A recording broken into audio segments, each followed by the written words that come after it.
in yesterday's episode, you showed a map of US bases in Germany. I noticed that most of the bases were in West Germany and almost none in the East. Why is it that, even after the fall of the Berlin Wall and the reunification of Germany, the US did not open any new bases in the eastern part? Does the US not feel the need to open more bases in the country? And a related question, recently Germany announced that it will invest about $150 billion in defense. What are the potential implications of this increase in the budget? And how does it impact Germany, NATO, Germany, US, and Germany, Russia relations? The first question is about the US bases in Germany. Most of the US bases are in West Germany. The reunification happened in the early 90s, 1990, 91, thereabouts.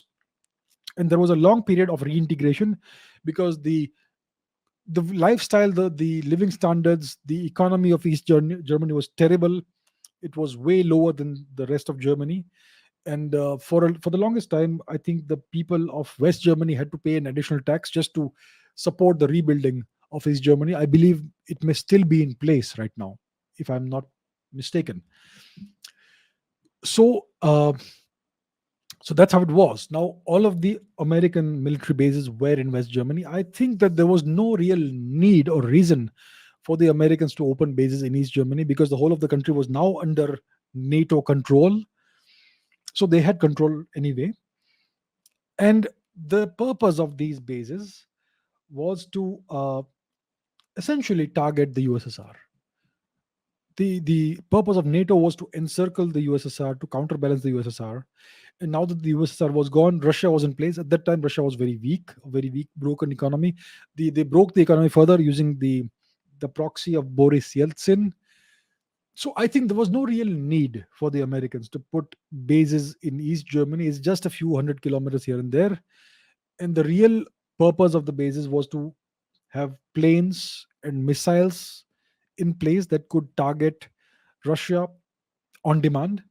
So that's a purpose they are already able to serve with the bases that they have in West Germany. So I think it was just not necessary. It was not needed. It did not serve any real purpose. That's what I imagine it would be. Now, the second question is about the increase in the German defense budget, about $150 billion. The potential implications, the straightforward implications is that it's going to boost the American economy because all of this hardware, military hardware, will be bought from the US. So it's great for the US economy. It's great for the US military industrial complex. They will be able to boost production, manufacturing, maybe add a few jobs to their economy. Good for the US. So how does it impact Germany, NATO? It will make NATO stronger. It will bolster the US economy and make NATO stronger. So it's win-win for the US.